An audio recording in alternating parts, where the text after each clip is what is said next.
चलिए स्टूडेंट्स, आप अगला टॉपिक है हमारा गॉस लॉ।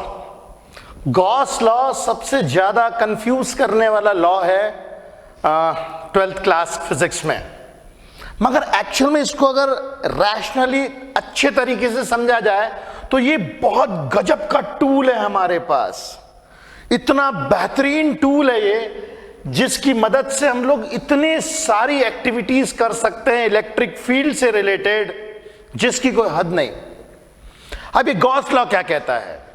गॉस लॉ जो है वो एक एलिमेंट्री लॉ है फिजिक्स का, जो ये कहता है कि यदि हमारे पास कोई चार्ज या सिस्टम ऑफ चार्जेस हो, यदि मेरे पास कोई चार्ज या सिस्टम ऑफ चार्जेस हो, तो उसके इर्द गिर्द इलेक्ट्रिक फील्ड निकालने के लिए हमें चाहिए होता है इलेक्ट्रिक फ्लक्स। इलेक्ट्रिक फ्लक्स हमें मालूम है वो सारी फील्ड लाइंस होती है जो कि सरफेस से परपेंडिकुलरली निकलती हैं। वो सारी फील्ड लाइंस जो सरफेस से परपेंडिकुलर निकलती है उसे हम लोग इलेक्ट्रिक फ्लक्स कहते हैं। और इस इलेक्ट्रिक फ्लक्स के जानने के बाद, इसका मैग्नीट्यूड निकालने के बाद, हम लोग बड़े आराम से इलेक्ट्रिक फील्ड किसी भी सिस्टम का जिसके अंदर में ढेर सारे चार्जेस हों वो हम निकाल सकते हैं। ओके, तो मान लीजिए मेरे पास ये एक चार्ज है Q और इसके इर्द गिर्द मुझे इलेक्ट्रिक फील्ड निकालनी है। इर्द गिर्द मतलब कहां? तो मैं इसके इर्द गिर्द एक सरफेस क्रिएट करता हूं, दैट इज इमेजिनरी सरफेस। इसे हम लोग गॉसियन सरफेस कहते हैं। एंड इस चीज को ध्यान से समझिए कि चार्ज के चारों तरफ जो गॉसियन सरफेस होगा, इट्स अ 3 डायमेंशनल सरफेस। जैसे मान लो मेरे पास यहां कोई एक चार्ज रखा है, तो इस चार्ज के चारों तरफ, मतलब यहां, इस तरफ, नीचे, ऊपर, इस तरफ, हर जगह पे इलेक्ट्रिक फील्ड होगी। अब उस इलेक्ट्रिक फील्ड को यदि मुझे निकालना है तो मैं क्या करूंगा, यहां पे एक ऐसा एनवलप बनाऊंगा, इस तरीके से एक एनवलप बनाऊंगा। इमेजिनरी रहेगा वो, मगर वो एक एनवलप क्रिएट किया जाएगा और उस एनवलप के अंदर वो चार्ज होगा। ये एक 3 डायमेंशनल एनवलप है। ये जो 3 डायमेंशनल एनवलप है, कुछ इस तरीके से हम ड्रॉ कर सकते हैं। एनवलप को हम कैसा भी बना सकते हैं, जैसा आपका सिस्टम होगा, इलेक्ट्रिकल सिस्टम, आप उस एनवलप को वैसे ड्रॉ कर सकते हो। इस एनवलप को हम लोग कहते हैं गॉसियन सरफेस। इसको कहते हैं गॉसियन सरफेस।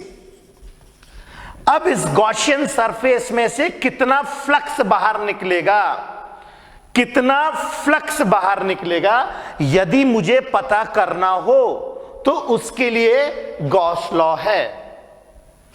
अगर मैंने फ्लक्स निकाल लिया तो मैं इलेक्ट्रिक फील्ड भी निकाल सकता हूं। तो इसको हम कैसे निकालेंगे?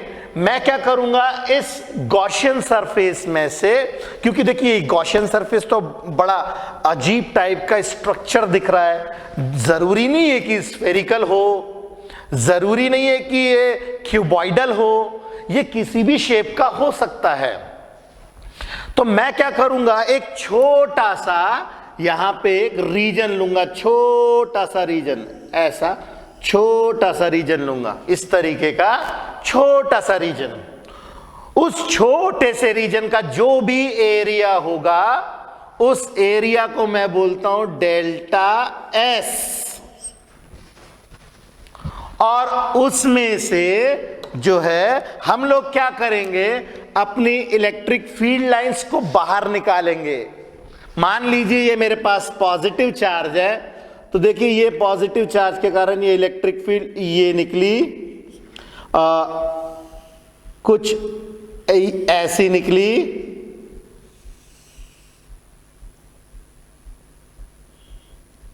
कुछ इस तरीके से हमें इलेक्ट्रिक फील्ड निकालनी है, ऐसे।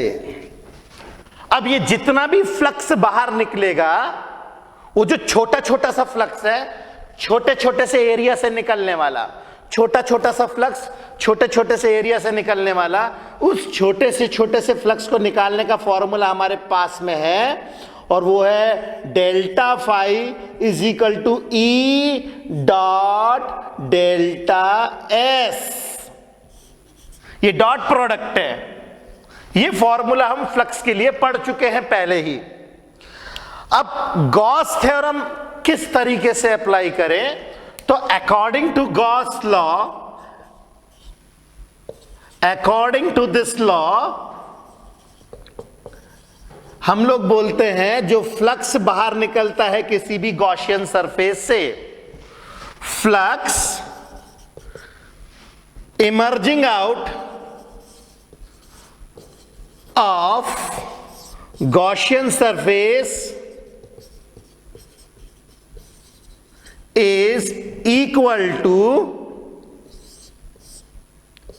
charge upon epsilon naught। ये गॉस लॉ है। गॉस लॉ का स्टेटमेंट बड़ा आसान है, सिंपल सा, इतना ही सा गॉस लॉ है। Flux emerging out of the Gaussian surface is equal to this thing, flux is equal to charge upon epsilon naught. यही गॉस लॉ है। अब इसके अंदर में इस चार्ज का मतलब क्या, चार्ज होगा जो गॉसियन सरफेस के अंदर होगा। मतलब ऐसा भी हो सकता है कि ये चार्ज से Q1 का पॉजिटिव चार्ज, यहां कहीं पे Q2 का निगेटिव चार्ज, यहां कहीं पे Q3 का पॉजिटिव चार्ज। मान लीजिए इस तरीके के मेरे पास n नंबर ऑफ चार्जेस हैं, तो यदि मैं इसके चारों तरफ गॉसियन सरफेस बनाता हूं, तो उस गॉसियन सरफेस को से कितना फ्लक्स बाहर निकलेगा, उस फ्लक्स को निकालने के लिए फॉर्मूला है। और यहां पे जो चार्ज है Q, ये होगा वो पूरा चार्ज जो उस गॉसियन सरफेस के अंदर एनक्लोज्ड है। उस गॉसियन सरफेस के अंदर जो एनक्लोज्ड होगा वो चार्ज है। मतलब यहां पे Q1 minus Q2 plus Q3। इस केस में जो मैंने यहां फिगर बनाया उस केस में Q1 पॉजिटिव है, Q2 निगेटिव है और Q3 पॉजिटिव है, तो सबका समेशन। बस गॉस लॉ खत्म, इतना ही है गॉस लॉ। और ध्यान रहे गॉस लॉ जो हम पढ़ते हैं दैट इज विदाउट प्रूफ है।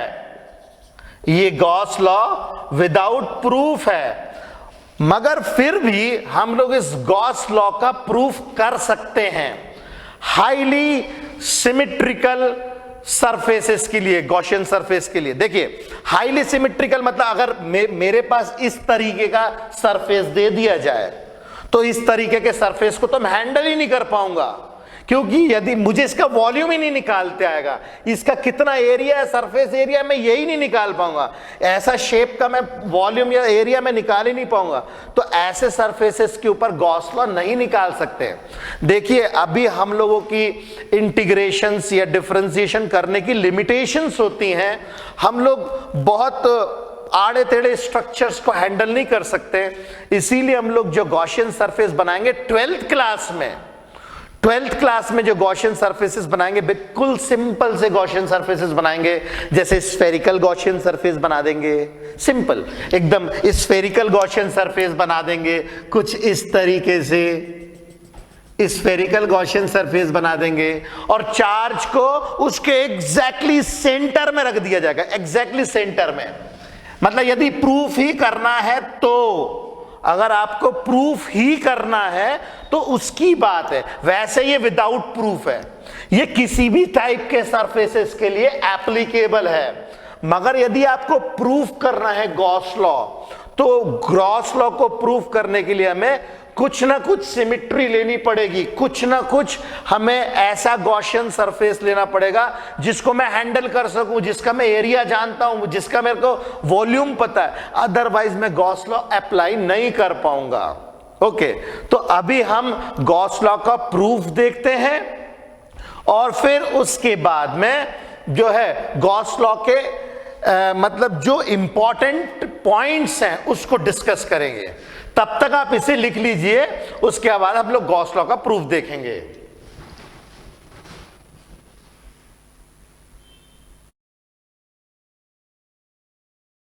चलिए हम लोग जो है अब डिस्कस करते हैं। ये तो हम लोगों ने पढ़ लिया गॉसियन सरफेस क्या होती है। अब हम प्रूफ ऑफ गॉस लॉ लेंगे। ध्यान रहे, मैंने दोबारा से इसको रिपीट करता हूं, किसी भी चार्ज के चारों तरफ हम किसी भी तरीके का गॉसियन सरफेस बना सकते हैं। गॉसियन सरफेस एक 3 डायमेंशनल एनवलप होता है चार्ज या चार्ज सिस्टम के चारों तरफ। चार्ज या चार्ज सिस्टम के चारों तरफ जो एनवलप होता है वो इमेजिनरी एनवलप होता है, इसे हम लोग कहते हैं गॉसियन सरफेस। इसको कहते हैं हम लोग गॉसियन सरफेस। ध्यान रहे, गॉस लॉ किसी भी तरीके के गॉसियन सरफेसेस के लिए हम अप्लाई कर सकते हैं, मगर चूंकि हमारी खुद की भी लिमिटेशंस है, मैथमेटिक्स के कुछ एक लिमिटेड फॉर्मूले हम लोगों ने पढ़े हुए हैं, तो हम हर टाइप के गॉसियन सरफेसेस को कंसीडर नहीं कर सकते हैं। हम लोग कंसीडर करते हैं बहुत ही सिंपलेस्ट गॉसियन सरफेस, और वो सिंपलेस्ट गॉसियन सरफेस होगा स्फेरिकल। सिस्टम को सिमेट्रिकल बनाने के लिए, सिस्टम को सिमेट्रिकल बनाने के लिए मैं उस गॉसियन सरफेस के सेंटर में, मतलब इस स्फीयर के सेंटर में एक पॉजिटिव चार्ज एज्यूम कर लेता हूं, ओके। अब मैं क्या करता हूं, यहां पे एक छोटा सा एरिया लेकर के चलते हैं। ध्यान रहे ये स्फीयर है, ओके, स्फेरिकल गॉसियन सरफेस है, ओके। अब इस चार्ज से, मैंने यहां पे पॉजिटिव चार्ज माना है, इस चार्ज से उसकी फील्ड लाइंस बाहर निकलेंगी, फील्ड लाइंस उसकी बाहर निकलेंगी, चारों तरफ बाहर निकलेगी। इस डायरेक्शन में भी निकलेगी, इस डायरेक्शन में भी निकलेगी, हर डायरेक्शन में इलेक्ट्रिक फील्ड इसकी बाहर निकलेगी। मगर मुझे उस इलेक्ट्रिक फील्ड लाइंस में इंटरेस्ट है जो कि गॉसियन सरफेस से परपेंडिकुलर निकले, क्योंकि हम उसे ही फ्लक्स कहते हैं। तो मैं क्या करता हूं, एक छोटा सा एरिया ले करके उसके अंदर से ऐसी फील्ड लाइंस को बाहर निकलवाता हूं। ये देखिए, ये मैंने निकाली कुछ फील्ड लाइंस जो सरफेस से बाहर निकल रही हो। अभी हम इसको शो नहीं करते हैं, ठीक है। हमारा पॉइंट ऑफ इंटरेस्ट है केवल ये वाला एरिया। इस एरिया को मैं बोल रहा हूं डेल्टा एस, और इस डेल्टा एस का एरिया भी, डायरेक्शन जो होगा डेल्टा एस का वो बाहर की तरफ होगा, मतलब रेडियली आउटवर्ड्स। अगर गॉसियन सरफेस ऐसा है मेरा, तो उस गॉसियन सरफेस से एरिया का डायरेक्शन भी ऐसा ही होगा। एरिया हमेशा सरफेस से परपेंडिकुलर या नॉर्मली लिया जाता है।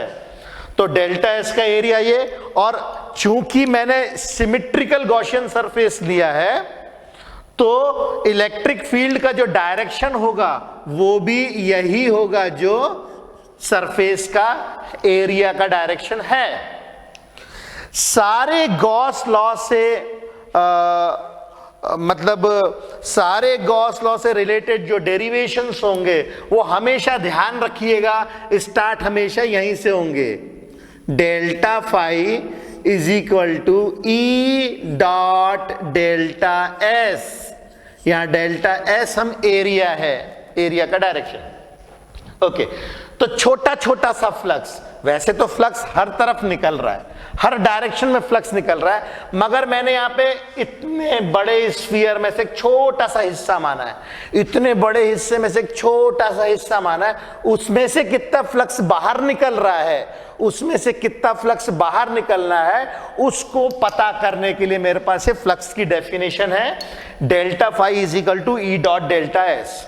अब यहां पे डेल्टा एस और ई का डायरेक्शन दोनों का सेम है, तो डॉट प्रोडक्ट का फॉर्मूला लगाते हैं, delta phi is equal to e delta s cos 0 degree, और cos 0 हमें पता है 1 होता है, तो ये अपने पास में आ जाएगा delta phi is equal to e delta S.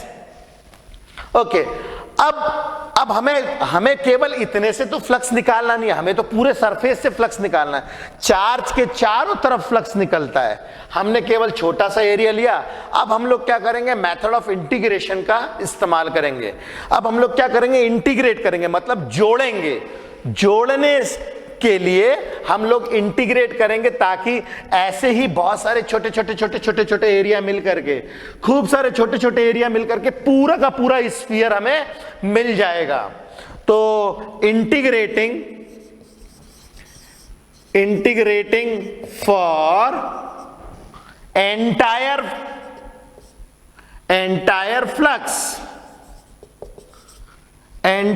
Flux के लिए जब मैं इसको इंटीग्रेट करूंगा तो ये integrate delta phi is equal to integrate e dot delta s. Okay, अब देखिए, जब मैं इंटीग्रेट करूंगा तो चूंकि सिमेट्रिकल है तो मेरे को पूरा का पूरा फ्लक्स मिल जाएगा चारों तरफ। ऐसे बहुत सारे छोटे छोटे एरिया जब मिल जाएंगे तो पूरा का पूरा अपना एनवलप आ जाएगा। ओके, तो ये मिल जाएगा इंटीग्रेट होने के बाद में फाई, और इलेक्ट्रिक फील्ड क्योंकि ये सेंटर में है, देखिए जरा बहुत ध्यान से समझिए, यहां पे चार्ज हमारा है स्फीयर के सेंटर में, तो स्फीयर के पेरिफेरी के ऊपर, स्फीयर की पेरिफेरी के ऊपर जितने भी पॉइंट्स होंगे वो सारे के सारे पॉइंट्स इसके सेम डिस्टेंस पे होंगे, और वो डिस्टेंस कितना होगा, रेडियस के बराबर। ओके, इसका मतलब ये है यहां पे जितने भी पॉइंट्स होंगे पेरिफेरी पे, हर जगह पे इलेक्ट्रिक फील्ड सेम है मैग्नीट्यूड वाइज। डायरेक्शन भले अलग अलग होगा, यहां पे डायरेक्शन ऐसा होगा, यहां पे डायरेक्शन ऐसा होगा, यहां पे डायरेक्शन ऐसा होगा, यहां पे डायरेक्शन ऐसा होगा, मगर मैग्नीट्यूड वाइज सेम है, क्योंकि चार्ज भी सेम और डिस्टेंस मतलब रेडियस भी सेम। अब आपको समझ में आ रहा है मैंने क्यों सिमेट्रिकल गॉसियन सरफेस लिया, क्योंकि अगर आड़ा टेढ़ा गॉसियन सरफेस लेता ना तो मैं उसको हैंडल ही नहीं कर पाता, इसीलिए मुझे सिमेट्रिकल गॉसियन सरफेस लेना जरूरी था। तो इलेक्ट्रिक फील्ड हर जगह पे सेम आएगी और ये रह जाएगा डेल्टा एस अंदर। ओके, तो ये तो स्फीयर है। अब स्फीयर का जो सरफेस एरिया होता है, स्फीयर का सरफेस एरिया का फॉर्मूला होता है 4 पाई आर स्क्वायर। तो यहां पे जो फ्लक्स होगी, यहां पे मेरा जो फ्लक्स का आया है ई डेल्टा एस आएगा 4 पाई आर स्क्वायर। जब ये इंटीग्रेट हो जाएगा, अभी तो उस स्फीयर का मैंने छोटा सा हिस्सा लिया है, जब इसको इंटीग्रेट कर देंगे पूरा का पूरा स्फीयर हमारे पास में आ जाएगा। उसका फॉर्मूला होता है 4 पाई आर स्क्वायर। और इलेक्ट्रिक फील्ड का formula at a distance of r जो हमने पढ़ा हुआ है वो हमारे पास में है 1/4 pi epsilon naught q upon r square. ये ई की वैल्यू होती है, और ये 4 पाई आर स्क्वायर मैंने जो इंटीग्रेट करके लिखा था वो। अब हम देख सकते हैं 4 pi r square 4 pi r square से गया, और हमें मिला क्या, हमें मिला flux is equal to charge upon epsilon naught, और यही गॉस लॉ का प्रूफ है। तो हमने गॉस लॉ का जो प्रूफ यहां पे पढ़ा अभी, इसके लिए मैंने हाईली सिमेट्रिकल जो है वो गॉसियन सरफेस लिया है। अब आप पहले इस डेरिवेशन को लिख लीजिए और उसके बाद हम लोग गॉस लॉ के कुछ इंपॉर्टेंट पॉइंट्स जो है वो डिस्कस करेंगे। ओके, जल्दी से जल्दी इसको खत्म कीजिए।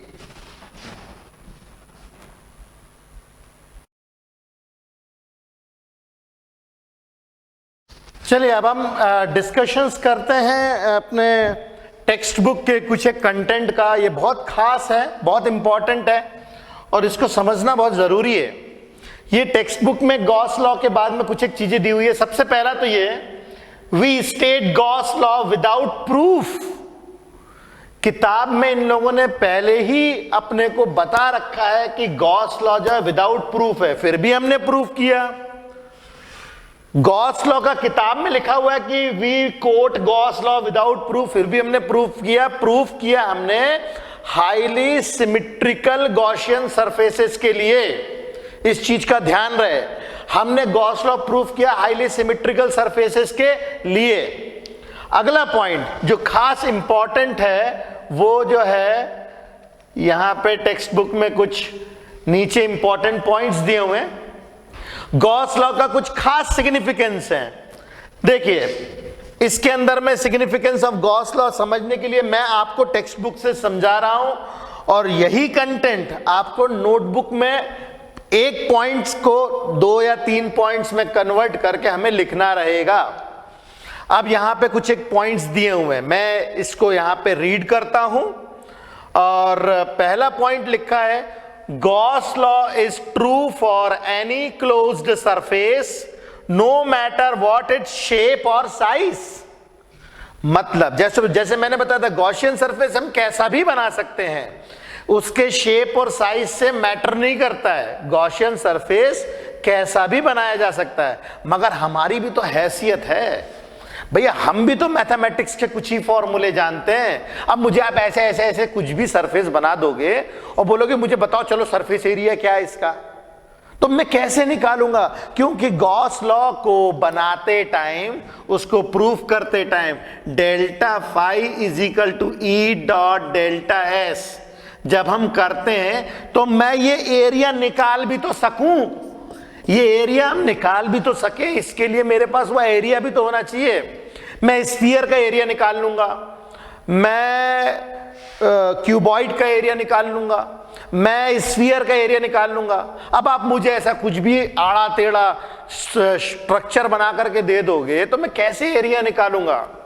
तो हम अपनी लिमिटेशन के हिसाब से गॉस लॉ में जो है वो गॉसियन सरफेस को चूज करते हैं। वैसे गॉसियन सरफेस किसी भी टाइप के सरफेस के लिए एप्लीकेबल है, ये पहला पॉइंट। दूसरा, the term Q on the right side of Gauss law. Gauss law क्या कहता है? गॉस लॉ कहता है Q is equal to flux is equal to charge upon epsilon naught. Flux is equal to charge upon epsilon naught, यह Gauss law है। अब ये बोल रहा है कि the term Q on the right side, ये जो चार्ज है includes the sum of all the charges enclosed by the surface। मतलब अगर मेरे पास इस तरीके का गॉसियन सरफेस है और इसके अंदर में ढेर सारे चार्जेस हैं, Q1, Q2, Q3, Q4 and so on, तो इन सभी चार्जेस का सम लेंगे हम लोग विथ साइन हम लोग सम लेंगे। तो ये दूसरा पॉइंट था, ये बहुत खास इंपॉर्टेंट। तीसरा पॉइंट, तीसरे पॉइंट में 2 पॉइंट्स हैं।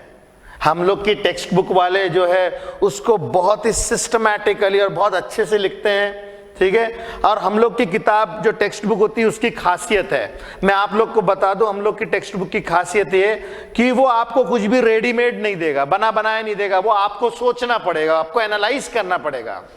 तो टेक्स्ट बुक की ये खासियत है।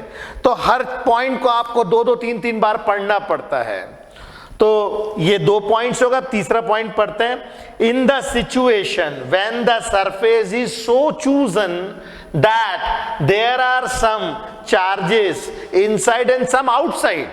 मतलब यदि ऐसा हो जाए कि कुछ चार्जेस अंदर हैं और कुछ चार्जेस बाहर रखे हुए हैं, जैसे मैं यहां पे ले लेता हूं, गॉसियन सरफेस के अंदर कुछ चार्जेस है और बाहर कुछ चार्जेस हैं, तो ऐसी सिचुएशन में हम क्या करेंगे? तो देखिए क्या बोल रहा है, वो बोल रहा है the electric field on the left side of equation 1.31 is due to all the charges both inside and outside S. The term Q on the right side of the Gauss law, however, represents only the total charge inside S. इसका मतलब ये, इसको समझाने के लिए मुझे थोड़ा सा कुछ यूज करना पड़ेगा कॉन्सेप्ट। वो बोल रहा है यदि आपको इस एंटायर सिस्टम की इलेक्ट्रिक फील्ड निकालनी हो, अगर आपको इस एंटायर सिस्टम की इलेक्ट्रिक फील्ड निकालनी हो तो आपको चार्जेस सभी लेने पड़ेंगे।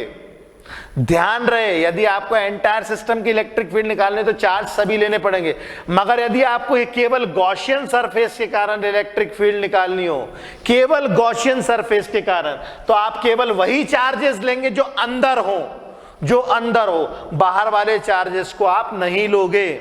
ओके, ये जो गॉसियन सरफेस से निकलने वाली फील्ड, केवल वही चार्जेस लिए जाएंगे, उन्हीं के कारण लिए जाएंगे जो अंदर हैं। ओके, तो ये तीसरा पॉइंट था। आगे भी कुछ पॉइंट्स दिए हुए हैं, और ये पॉइंट्स जो हैं ये हमारे पास, जैसे fourth point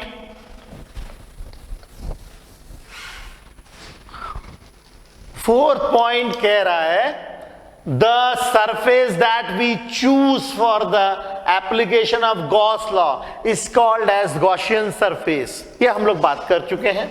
You may choose any Gaussian surface and apply Gauss law। मतलब यदि मेरे पास कोई चार्ज है प्लस Q का, इसके चारों तरफ गॉसियन सरफेस में ऐसा बनाओ, या इसके चारों तरफ मैं गॉसियन सरफेस कुछ इस तरीके से बनाऊं, मैं कैसा भी गॉसियन सरफेस बनाऊं, किसी भी शेप का गॉसियन सरफेस बनाऊं, यदि मेरे पास चार्ज मैंने चेंज नहीं किया है तो फ्लक्स सब में बराबर आएगी, क्योंकि हमारे पास जो फ्लक्स होती है charge upon epsilon not. Gaussian surface कैसा भी हो, किसी भी टाइप का हो, उसका फ्लक्स सेम रहेगा। अब आप इसके चारों तरफ स्फेरिकल बनाओ, चाहे क्यूबॉइडल गॉसियन सरफेस बनाओ, वो गॉसियन सरफेस से निकलने वाला फ्लक्स हमेशा सेम रहेगा। मैं रीड करता हूं, you may choose any Gaussian surface and apply Gauss law, however take care not to let the Gaussian surface pass through any discrete charge. इसी पॉइंट में दूसरा पॉइंट क्या बोल रहा है वो, आप ऐसा कभी नहीं कर सकते कि आपने एक ऐसा गॉसियन सरफेस चूज कर लिया जो खुद किसी चार्ज से पास हो रहा है, जो खुद किसी चार्ज से पास हो रहा है, ऐसे गॉसियन सरफेस को नहीं लोगे। क्योंकि यदि आप किसी चार्ज से के ऊपर से गॉसियन सरफेस पास कर देते हो, मतलब चार्ज आए और आपने उसी के ऊपर से गॉसियन सरफेस पास कर दिया, तो आप कैसे जस्टिफाई करोगे कि वो चार्ज अंदर है कि बाहर है? भाई अंदर होता तो मैं फ्लक्स के लिए उसको इंक्लूड कर लेता, बाहर होता तो मैं रिजेक्ट कर देता, मगर जो सरफेस पे उसको मैं कैसे हैंडल करूंगा? तो गॉसियन सरफेस जो है वो कभी भी किसी चार्ज से पास नहीं होना चाहिए, ठीक है। मगर इसी में थोड़ा सा अपवाद है, एक्सेप्शन है। वो क्या? This is because electric field due to a system of charges is not well defined at the location of charge. Charge की लोकेशन के ऊपर आप उसका इलेक्ट्रिक फील्ड या इलेक्ट्रिक फ्लक्स नहीं निकाल सकते हो, ठीक है। मगर however the Gaussian surface can pass through a charge distribution. अब इसका मतलब क्या? इसका मतलब यह कि मान लो मेरे पास कोई चार्ज का डिस्ट्रीब्यूशन है, यहां पे कोई चार्ज का डिस्ट्रीब्यूशन है, मैंने ऐसी बड़ी सी प्लेट के ऊपर चार्ज दे रखा है, ऐसी मैंने बड़ी सी प्लेट के ऊपर चार्ज दे रखा है, और अब मैं गॉसियन सरफेस यदि इस तरीके से बनाऊं, यदि मैं गॉसियन सरफेस इस तरीके से बनाऊं जो कि एक कंटिन्यूअस चार्ज के ऊपर से पास हो रहा है, ऐसी सिचुएशन में इस पूरे चार्ज का वो हिस्सा जो गॉसियन सरफेस के अंदर है वो तो मैं कंसीडर करूंगा, मगर वो जो चार्ज बाहर है उसे हम कंसीडर नहीं करेंगे। ये कॉन्सेप्ट पॉइंट चार्जेस के लिए, पॉइंट चार्ज जो होता है, अगर पॉइंट चार्ज है यहां पे कहीं पे गॉसियन सरफेस के ऊपर पॉइंट चार्ज है, तो वो आप गॉसियन सरफेस चूज ही नहीं कर सकते हो। या तो आप इस पॉइंट चार्ज को पूरा पूरा अंदर ले लो, या तो पूरा पूरा बाहर ले लो। ये तो बात हुई पॉइंट चार्ज की। मगर यदि कंटिन्यूअस चार्ज डिस्ट्रीब्यूशन है मेरे पास, तो कंटिन्यूअस चार्ज डिस्ट्रीब्यूशन के लिए मैं उसके ऊपर से गॉसियन सरफेस पास कर सकता हूं, और उसका वह हिस्सा जो इसके अंदर है उसको मैं इंक्लूड करूंगा गॉस लॉ लगाते टाइम, और जो बाहर है उसको मैं रिजेक्ट कर दूंगा। ओके, तो ये चौथा पॉइंट था। अगला है पांचवा पॉइंट, और वो पांचवा पॉइंट ये कह रहा है, Gauss law is often useful towards the much easier calculation of the electrostatic field where the system has some symmetry. अब असली काम आया गॉस लॉ का। गॉस लॉ का काम क्या, मतलब क्यों पढ़ रहे हैं हम गॉस लॉ, क्यों पढ़ाया जा रहा है हम लोग को गॉस लॉ?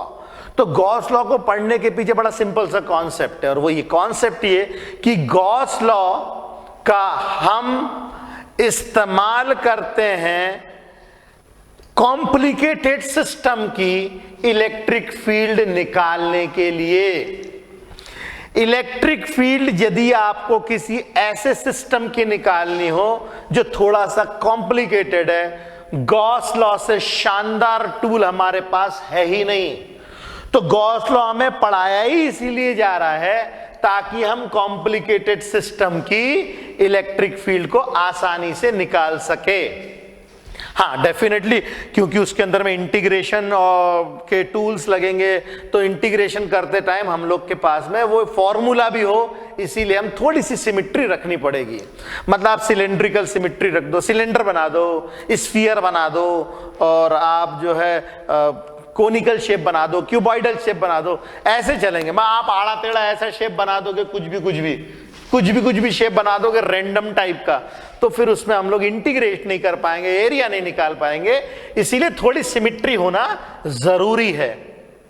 ओके, अब इसके अंदर में कैसे करेंगे? This is facilitated by the choice of suitable Gaussian surface. अच्छा, एक सूटेबल गॉसियन सरफेस जिसका हम एरिया निकाल सके उसको हम लोग लेंगे। फाइनली लास्ट पॉइंट है, finally Gauss law is based on the inverse square dependence of the distance contained in a Coulomb's law. Any violation of Gauss law will indicate departure from the inverse square law. देखो, मैंने अभी जब Gauss law proof किया था, Gauss law को proof करते समय मैंने लिखा था delta phi is equal to e delta s. फिर मैंने इंटीग्रेट किया था, और इंटीग्रेट करने के बाद लिखा था फ्लक्स, लिखा था ई, और उसके बाद में 4 पाई आर स्क्वायर। मगर ई को मैंने क्या लिखा था? ई को लिखा था मैंने 1/4 pi epsilon naught q upon r square. अब ये ई का फॉर्मूला आया कहां से? ई का आया फॉर्मूला फोर्स से, और फोर्स का फॉर्मूला कहां से आया? वो आया कूलम्स लॉ से। तो यदि आप बोलोगे नहीं भैया हम तो नहीं मानते गॉस लॉ, हम नहीं मानेंगे गॉस लॉ गलत है, तो जब गॉस लॉ गलत है तो आपने इसका मतलब है कूलम्स लॉ को भी गलत बोल दिया, क्योंकि गॉस लॉ तो खुद कूलम्स लॉ से डिराइव हो रहा है। Any violation of Gauss law direct violates Coulomb's law. तो आप गॉस लॉ को जो है वो गलत नहीं बोल सकते हो। अब ये जो मैंने 6 पॉइंट्स लिखे, इंपॉर्टेंट पॉइंट्स जो टेक्स्ट बुक में दिए हुए हैं, इन इंपॉर्टेंट पॉइंट्स 6 पॉइंट्स को आराम से हम 8 पॉइंट्स बना सकते हैं, इनफैक्ट 10 पॉइंट्स भी बना सकते हैं। तो इन सभी पॉइंट्स को आपको ध्यान से लिखना है, टेक्स्ट बुक में लिखा हुआ है, मगर आपको अपनी लैंग्वेज में उसको लिखना है, इन सभी पॉइंट्स को। फिर हम आगे चलेंगे, अब इनकी हमें गॉस लॉ के ऊपर बेस्ड क्वेश्चंस करने हैं, और गॉस लॉ के ऊपर बेस्ड कुछ एप्लीकेशंस करेंगे, और ये एप्लीकेशंस खत्म तो हमारा चैप्टर खत्म। ओके, चलिए जल्दी जल्दी लिखिए।